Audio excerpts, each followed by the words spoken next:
Hello and welcome to HCS Weekly, your weekly destination for all things HCS. We got everything, guys. We got news, we got highlights, we've got drama, we've got behind the scenes personalities from everybody in Halo that you're excited about. And you might have noticed things are a little bit different this time around. T-Squared unfortunately couldn't make it. He has been replaced by a slightly less handsome individual, but I will do my best, guys, to carry the torch across. And today's episode is going to be great because we have HCS London. HCS London is just finished, and I get the good opportunity to talk to Wonderboy, who spent the entire time watching everything. He's seen everything possible because he's the observer. Let's bring Wonderboy on and see what he has to say.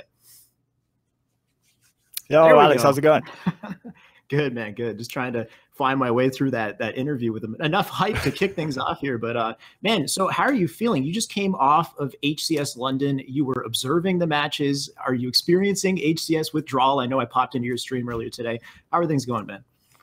Things are going well, man. It's like you say, I've kind of experienced a little bit of HCS withdrawal right now. As soon as I got home, the first thing I did was hopped on Halo 5, fired up my stream, and started playing.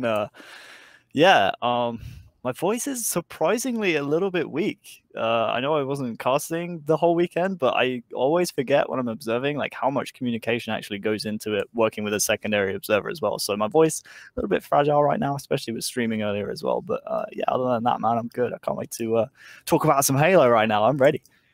Okay, first though, you have to tell me more about this whole observing thing, because I'll be watching the tournament and I'm watching these POVs and all this crazy stuff is going down, and then all of a sudden you're switching it to a third-person perspective. I can see people running it in with the flag. I can see a top-down view of Refuge CTF, which is so sick. How are you doing this? What's happening? I guarantee you're not just like sitting on theater mode and making this work on the fly. You definitely have like a control panel going. Like, how does this work?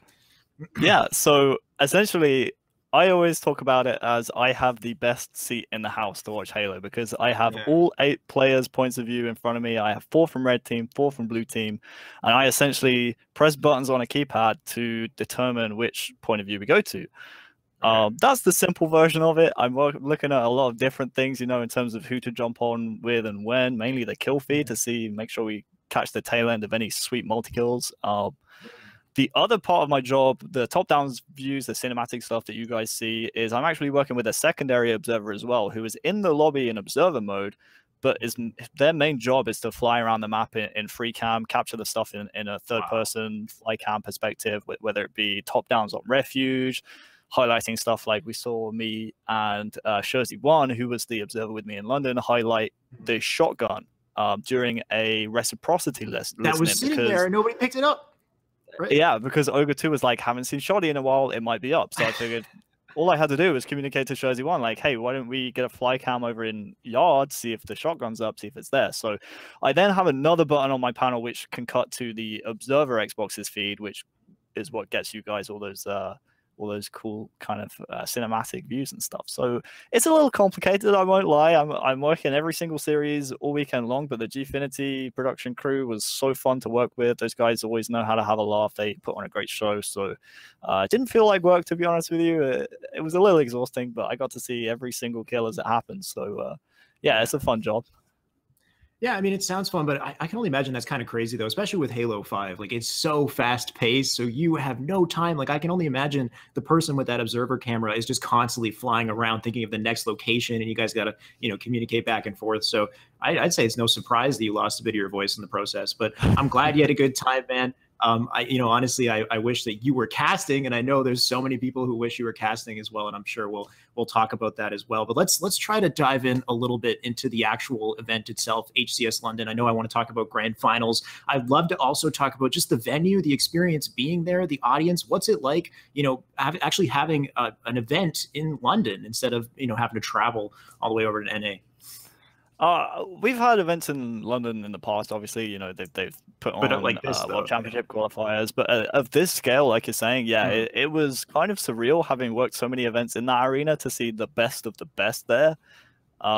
They made it look like they were at home, to be honest with you. I mean, we've all seen the Gfinity arena. The stage is absolutely gorgeous. The lighting, the desks, everything is perfect. Yeah. To have a top level scene like that, have the top level gameplay to match, was it was just an amazing show to watch. Like in between games, I find myself just kind of leaning back, just like, this show is amazing. Taking it all in. I gotta observe some POVs right now. Hold on, I had no idea what was happening. So it was a surreal experience to have those guys over there. And what an event it was as well. So many upsets, so many crazy game fives, so many amazing series. Yeah, man. I gotta say, I love your audience too. Just that warm up, like when the game starts, and like, oh, I don't know if you remember when they what that was. The funny thing was that whole thing was happening. I have a story to tell about this, by the way. Yeah. The reason that they were making that noise is because in the Gfinity Arena, what you guys don't see is that there's a big projector screen that slowly kind of pans down from the ceiling. Right. They were making that noise because a couple of the games, I was in charge of turning the projector screen on. It would slowly come down, but no video was shown on it because I didn't press the button on my board. Sometimes the guys in the audience had to watch the LED screens as opposed to the projector screen because I was focusing on the game instead of the projector. But that's why they were making that noise to see if the projector would come on. And luckily, that kind of noise reminded me to turn it on every time. Yeah, I mean, that actually added to my experience as a viewer. I had no idea that was the thing, but it honestly seemed like a hype way to kick off the matches too. It just worked out. There was also one guy in the audience, like a Splice, I don't want to say like a Splice hater, but there was this one guy in the audience who every time Splice messed up versus Tox, he'd be like, ha-ha! Like he'd just yell, ha-ha, and it would come right through. And I'd be so shook if I was Splice in that instance where this guy's like Eco messed up a flag run and he just laughed at him out on the outside of the audience. But either way, let's talk about that grand finals a bit though, because that was insane. Like Splice was on a tear coming back through the losers bracket. They 4-0'd Tox, and we've seen it before. We've seen them 4-0 Tox twice in a row and destroy them. And that's kind of, to be honest, that's kind of what I expected after that first set. But things completely flipped around. What happened? You know, what was it that really tipped the scales? This event was a real weird one for Splice, in my opinion, because when they played Reciprocity and they were 2-0 up, it was like, Splice just doing Splice things, they're back to their best. And then ever since after that, Game 3 versus Reciprocity, they just kind of didn't really look themselves anymore. Like, I was watching their POVs, and I'm so used to watching Stellar and Eco off stream. Like, often we'll cut to one of them in the middle of a double kill or a triple kill, and so many of those impact plays that they usually bring to the board weren't being made. Especially Renegade, I think this event didn't play as well as that they potentially could have, but all was fine. You know, they made the losers bracket run, they defeated, you know, the teams that they needed to get to the grand finals, and it's like, hey, you're 4-0 Tox in the first best of 7. This is just Splice doing Splice things. And then similarly, it felt like they fell off again. It seemed like Renegade and Shotzi just weren't making those high octane plays that they usually do. And I take nothing away from Tox because they played fantastically in that second best of 7. But I think this is the first event we've really seen Frosty come back to that kind of superstar, game-changing level player, like we saw in that Game 4 of the second best of 7 to close the whole thing out. I mean, we saw in the preview of this whole show, like the top 5 plays, the number 1 play was the final game, and it was just Frosty just hitting insane shots. Like we were talking about it before we came on air, and he was just hitting crazy stuff. He created a montage on one map, basically. Like he got so many insane headshots. It was honestly like I was saying, it was mouse and keyboard level plays. I've never seen snipes so accurate and so quick like that. Even like Royal 2, Lethal pulled off a couple, but Frosty really stole the thunder at the end of that series. I know it was, you know, the whole team that collaborated and, you know, made that happen. It was interesting though. I agree with you that Splice on Saturday, and I know Splice has this, like they warm up as the days go by, and they're like Sunday Splice is like a totally different Splice. But Reciprocity beating Splice on Saturday, I actually kind of had hoped Reciprocity was going to win. Like they had so much momentum. I was really feeling Snipe Down Squad. I was, you know, thinking about the possibility of them making it the way through, and then it felt like, I guess, Tox beating them, they fell apart, and they just couldn't do the same thing with Splice anymore. I don't know if they were demotivated, their morale was shook, something like that. But Splice came back so much harder. And interesting about Renegade too. I recognize that as well. I feel like Renegade did all right. Shotzi didn't make as many standout plays as I remember Shotzi making. Frosty definitely, I think, took the spotlight at the very end for sure. Yeah. But yeah, a lot of different. areas there.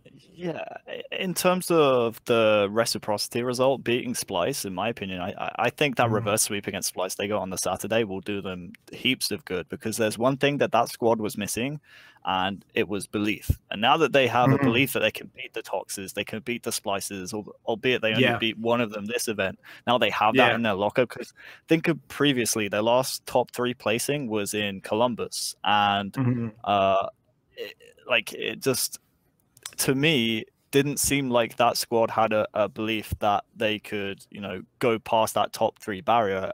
Again, they didn't this event, but now that they have that kind of best of 5 win against Splice, it's not a best of 7, but it's still a win in a tournament. The world champions, that's going to be a good feeling for them. Like, the belief is there now. They just need to kind of keep grinding out and make sure their tournament experience is building up. I think they're primed and ready to have a really big tournament, but it's just about whether or not they can get it done on the day. That's actually a great point. So just basically reciprocity, they might have come in 3rd place, but they did kind of break a threshold, I guess, beating Splice. Like, now they know that they can take on anybody. And if they can use that, as a precedent for Atlanta, then hopefully that allows them to stay confident throughout the entire event, knowing that they're capable of taking out all of these teams when they're playing at their best. So that's actually a really good point. But as far as like Splice versus Tox, though, I remember in the interview following Splice versus Tox, Lethal, they put the mic on Lethal, and he said, in the first set, those weren't our game types. We don't like those game types. It's the second set where we had game types that we like, so then we bodied them. So I actually took a second to take a look at the first 2 sets, and let's see what you think as well. Because set 1 was Truth Flag, which Splice is amazing in Truth Flag. Pretty much any of the flag game types, they have locked down the flag game types. Plaza Slayer, Rig Strongholds, and Eden Oddball. Which Eden Oddball I feel like was the weird one because it's a new game type, and I personally feel like Splice is weaker in Eden Oddball, but they still made it through. And then on set 2, we had Plaza Strongholds, Kali Slayer, Fissure Oddball, and CTF Refuge. So do you think it was game types that kind of contributed? Because I know Fissure, Oddball, CTF Refuge are new maps and new game types, and Splice loves to talk about how they don't practice on these new ones. So I wonder if that was part of it.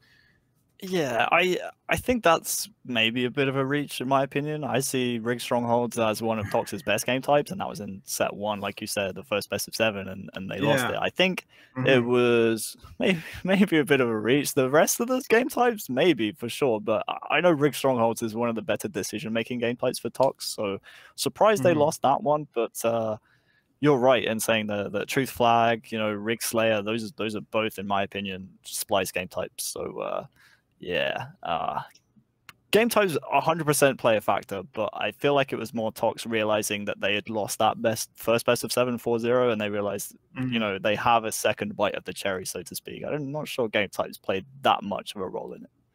Yeah, I don't know. They definitely picked up the confidence. And I think one of the biggest things about Tox is they just have such an amazing shot. Like, if it's a speed battle, I feel like Splice has the advantage, but Tox is so good at adapting and having an amazing shot. There was this one instance, and I talked about it in my last video, and it was actually in a game that they lost. It was Truth Flag, but they had 3 players in red base. They had all their team committed in red base. They had no shell, no control over the maps. They didn't have a good opportunity to run the flag. And what they did instead was so smart. They decided to create a dilemma by tossing the flag out bottom mid and prioritizing slays and kind of turtling in the base for a bit until they had the slays that they needed to start to run the flag. So I feel like that's kind of where Tox has been, making waves, is kind of just making these smart, decisive plays that prioritize a good shot and patience, basically, that kind of allow them to make it through. You almost feel like in previous events from watching Tox that they were trying to play Splice at their own game. Like, they were watching Splice just fly at people and play almost like a Money 2 style format, and it was working because no one really knew how to counter that. Whereas what made Tox an amazing team was the fact that they are so methodical. They know what they want to do.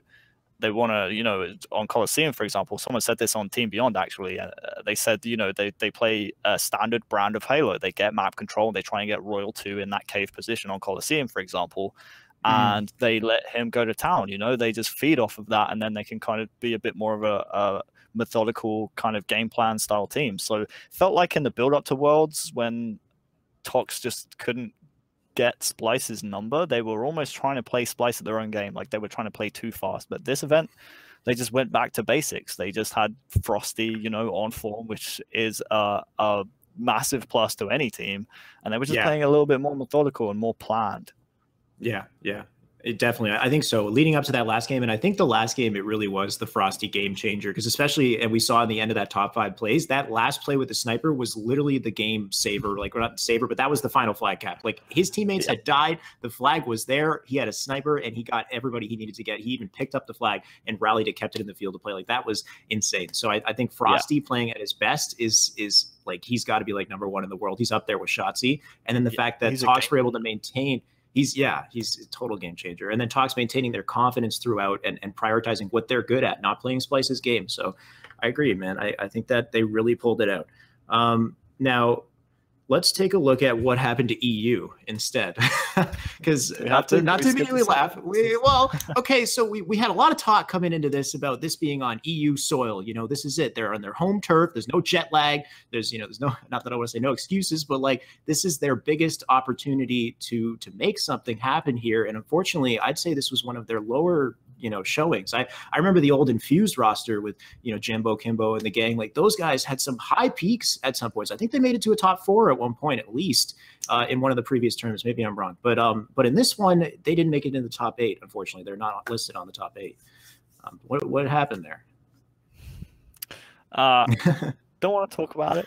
No, honestly, right now, the European scene is in a strange way. Like, the top teams, it feels like no one really is the best roster possible right now. There's been some team changes that have gone down because of personality clashes, because of team changes, forced or otherwise, and it just doesn't seem like any. It seems like almost every single team could benefit from a roster swap. To talk about Lucid, honestly, to be honest with you, they lost game 5 to make it to top 8 against the LATAM team. Was it Trifecta? Because I know they lost to Trifecta. Excuse me. Yeah, that's right. It was Trifecta. It was Radiant who lost against the LATAM team, Berserker.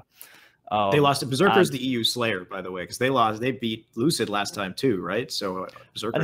Here's the thing: like, people are sleeping on Berserker right now. I was very skeptical of them after an amazing New Orleans performance, making a team change, getting rid of Bullet, bringing in this guy Magico. That honestly, I'm going to be honest with. To be honest, like, I'm saying honest with you a lot, but like, honestly, I had no idea who Magico was coming into this event, and then he just comes in, plays solid, and they get that amazing top 8 placement. Considering basically cementing that team as a top 8 team in the world, and LATAM is a strong region. To be honest with you, EU has got to step up their game, and there are a lot of team changes that I personally would make if I was matchmaker in EU right now to improve some of the rosters, but that's that's just my opinion. I don't know what goes on behind the scenes. These guys are obviously teaming with each other, for a lot of considerations. There's pro points to take into consideration. There's like chemistry, all that kind of thing. Right. But just doesn't feel like any of the European teams right now know what the best roster is. It feels like they know what it is on paper, but not what it is in game. They just can't seem to get it going. So I guess what you're saying is individually the talent is there, but building the roster that really clicks is the difficulty. And unfortunately, like I said about Infused, they had to split up, and these roster changes were relatively recent, I think. So they're still kind of adapting and getting used to everything. Whereas you have rosters like Tox and Splice that have now been formed for a very long time, and they continue to get more confident in their play. So I can only imagine how rough that is. On top of the fact they don't get to scrim them regularly, so you don't get that aspect as well. Well, here's the thing: they lost by 1 kill in a game 5 against Trifecta, who placed up there as well. So different circumstances, some minute plays being made in that game 5 that play out differently. We see EU in the top 8 and Trifecta is top 12. So similarly, I believe Radiant lost their game 5 against Berserker Esports as well. So again, different plays happening in that series. Take nothing away from the 2 teams that advance, Trifecta and Berserker, but it's just small plays that just seem to come back to bite EU every single time. And it was the same with their chance for top 4 in Denver as well. They played against Liquid and they took a game. It's not like they rolled over 3-0, and Liquid were a really solid top 4 team at that event, but it just felt like they panicked when a team had a stranglehold on them. Instead of just giving up a capture, they would just try and make individual superstar plays. And it feels like certain players in Europe right now seem like they're trying to take the game and put it on their shoulders, whereas it doesn't seem like any of the top teams do that, bar Frosty in that last game of the best of 7 and want to win the whole thing. That is interesting. I wonder if that has something to do with the size of the European scene too. It is comparatively smaller, so I feel like they have that almost that feeling to be the leaders in the community, to really take the scene on their shoulders, or the team, and to make these aggressive, insane plays to really stand out. But it is unfortunate that it worked out the way it did. But I believe you, man. I think that it is that, like, the talent is there. It's just a matter of getting the right roster and and the right kind of environment and practice to make things work. Right now, I know you were, of course, you're the observer, so you had an opportunity to watch everybody. Are there any like particular standouts, players that you found that really stood out? I know we were talking about Renegades, and you said that people said Penguin didn't play very well, but you thought otherwise. Yeah, Penguin played amazing for Renegades this event. Honestly, he was probably one of the most surprising players to me, because in New Orleans, him and Miquin seemed like the two that I wanted to step up the most for them to push for that top 3 placing. I mean, I know they finished 3rd there, but felt like if they had gone on, they could have potentially, won against Tox. They could have won against Splice at that tournament and pushed on to the grand finals there. Mm-hmm. I think 4th place is tough for Renegades, considering how well Penguin and APG especially played.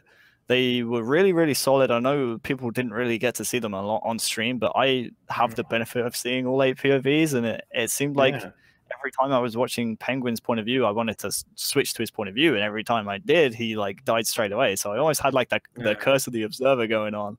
But he was playing really solid Halo play, putting a lot of damage down, was finishing kills, getting really key double kills in maps like Truth, which is, not an easy map to get double kills on. It's requires a lot of listening. It requires a lot of your teammates calling out to you and putting damage down. So Penguin played really well. And in terms of who disappointed on Renegades, I would say Neptune. I know we spoke about it a little bit before we came on air, but I feel like if Neptune plays the way that he did in New Orleans and events previous, Renegades, maybe they push on. Maybe they make that losers bracket run. I know they were only 2 kills away in a game 5 from being in that winners bracket final against Tox, and I was the only caster to predict Renegades to win that series. So you can imagine how cheesed off I was about that result.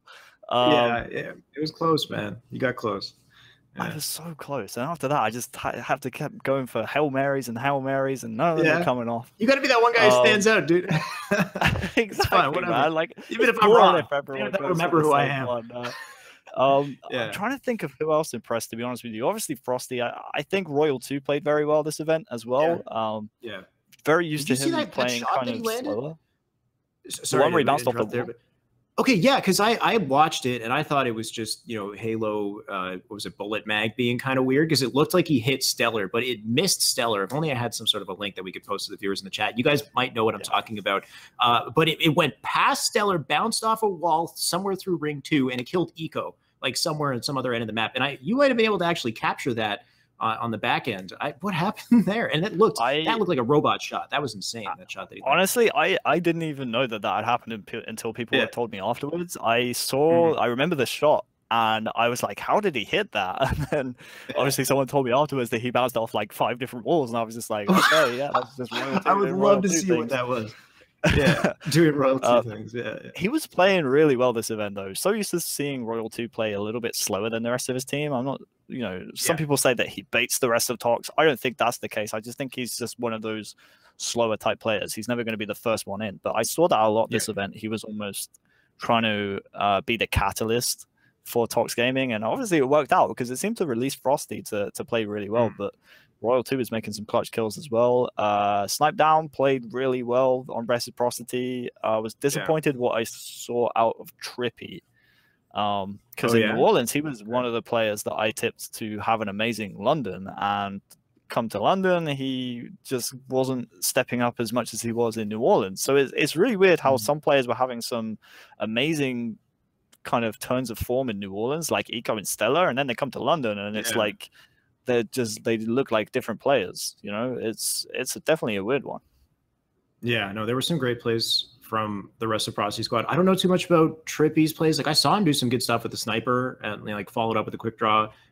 He didn't stand out to me as much as Saiyan stood out in some moments though too. Like Saiyan, there was one big play on Eden was Saiyan where he had the sniper and the casters thought it was Pistola. I'm not sure if there was a bit of a mix up there. And also what happened with the face cams, which I'm sure we'll talk about in a sec. But he had the sniper and he ran outside blue on Eden, and he managed to get like almost outside the map. You know, you can kind of hide outside the rail, and he stayed alive for so long, still landing kills and rallying the sniper over. It was like crazy to watch. He was just tiptoeing on the side of the rail there, but yeah, some great plays from him as well. And yeah, like I was saying, what happened with the face cams? I want to connect with my players. I couldn't see that.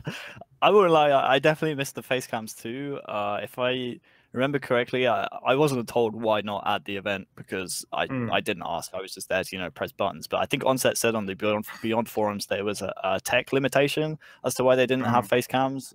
So hopefully we'll see that back in New Orleans. Yeah. I mean, other than that, I think the event was super well run. I love the little additions they added in as well. Shout outs to Onset, who did a post-tournament match analysis. I wonder where he got that from. Not to throw. He did a great job though. He did a really good analysis too. But the hot ones, the little thing with the hot wings that they ate with Bravo and Strongside, that was kind of fun too. They're trying. Chief has been doing an amazing job on content. While they were recording that piece, Strongside, I swear you guys don't see it on the feature, but his leg was bouncing up and down while after he had that hot sauce. He was having a real problem. Bravo was like, yeah, I want some more chicken. But Strongside afterwards looked like he was having an existential crisis. Like that man looked like he wanted his mummy, to be honest with you. He downed like a chicken afterwards. Yeah. Oh my God, dude.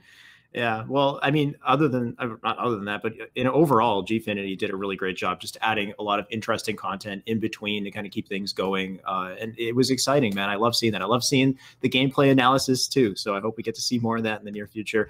Speaking about the future, let's look forward a little bit because we got more big things coming up as far as HCS goes, as far as classic Halo goes as well. We've got HCS Atlanta. And one of the biggest talking points about this is the 2v2, the UGC 2v2. By the way, guys, we're running on the UGC channel right now. I love how you threw it up at the perfect time. Here we go. We got a 2v2 10K prize pool tournament for Halo 3. We're going back to 2008. Bring out your snipe down, your straight ripping. We're gonna make this work. It sounds awesome, man. What do you think about that?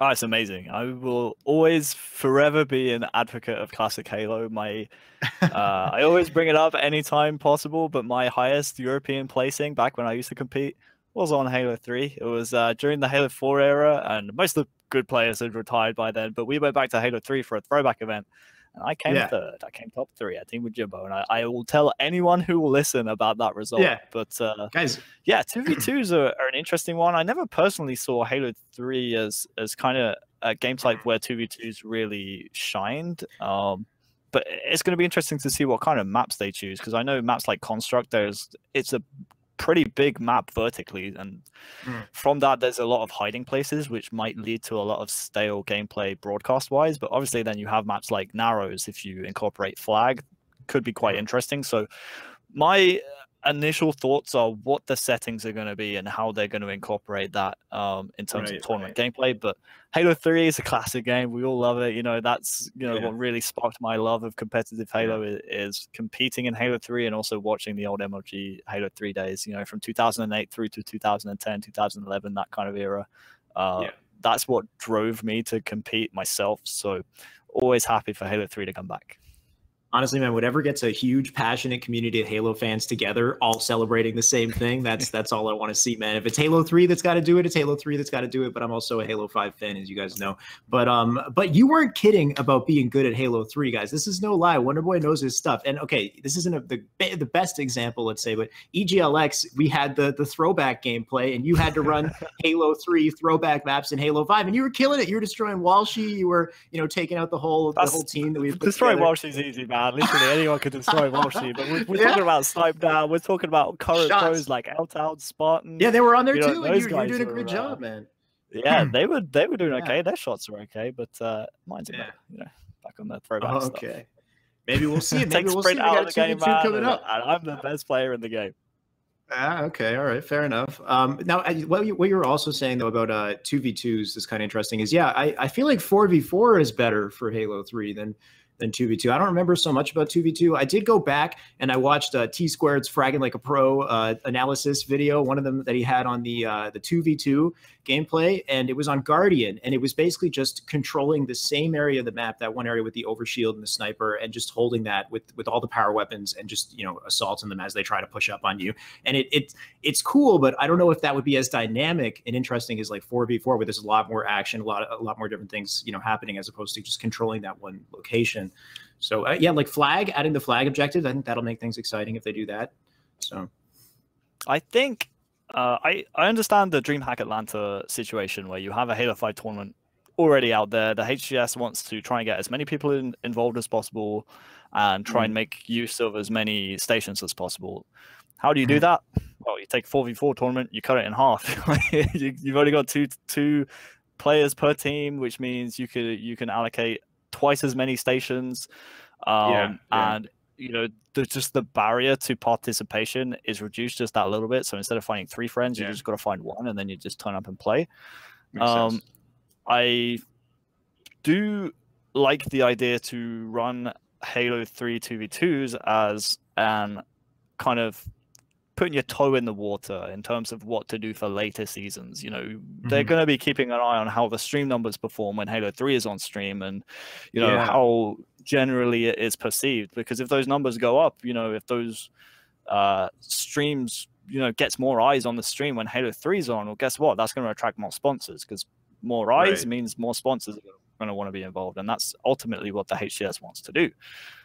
So if the 2v2 tournament turns out profitable in terms of stream numbers, then, you know, we're more than likely going to see Halo 3 next season. I mean, I don't work for the HCS, full disclosure. I'm you know, just I come in as a freelancer and I press buttons and I give you guys the points of view. But, you know, that's my point of view. I personally feel like if Halo 3 does well in Atlanta, then who knows what we'll see next season.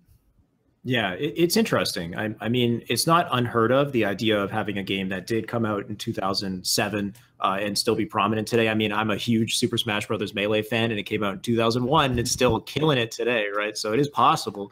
I'm curious to see how it goes. I'm open to it, but I am a little worried about how things are going to be balanced out, because, like, sure, it's nice to have a good audience for Halo 3, but I also like Halo 5, and I don't want that to just die the day that Halo 3 comes back. So how do you run both of these communities at the same time and have people, you know, support both sides and create something that's, you know, that's empowering? So here's the problem that we have to remember as well for Halo 3 is that it doesn't have a spectator mode in MCC. And sure, live events is going to be fine broadcasting them if it's a 4v4 tournament and tournament format, excuse me.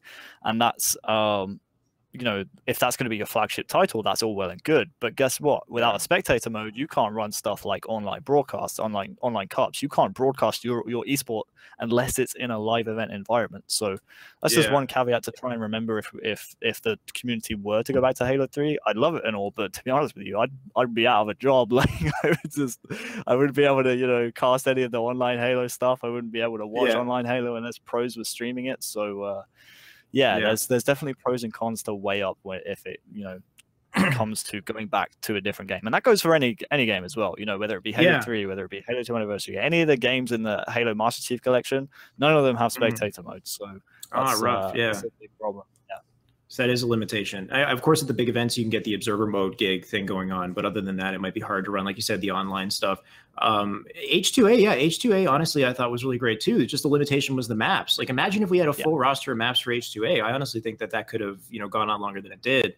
But there are a lot of great Halo games here, so it's kind of tough to figure out what works. But hopefully they figure out something that holds us over for Halo Infinite, because you know, that's the big thing we're all waiting for, of course. And I think we pretty much wrapped up everything I wanted to cover. But the biggest thing is how do we get you casting? What do we do? How do we get Wonderboy casting, guys? Because I want Wonderboy casting. I want to be casting with you. I feel like we're both kind of in a similar position where we're trying to, you know, to get bigger roles in this community. I feel like you're so talented and you deserve that, and so many people agree with that. We just got to figure out how to, you know, create the link to get you in there. Listen, man, I appreciate the support and stuff, but I want ShyWay casting. Like, you know, I'm working on it. Yeah. I miss casting. I'm not gonna lie to you. If I had a choice, I would cast. But I was telling this to people after the Gfinity event. I miss casting, but as long as Halo looks good on the grand scheme of things, as long as, you know, I able to provide with the cool observer stuff that we're doing, a better show for Halo audiences worldwide, I'm happy to sacrifice my own ego, you know, for that to happen. You know, all I want is for Halo to succeed and look good on the grand scheme of things. If I get to fly around the world pressing buttons and watching all 8 POVs and having the best seat in the house, you know, I'm fine with that. Yeah. So.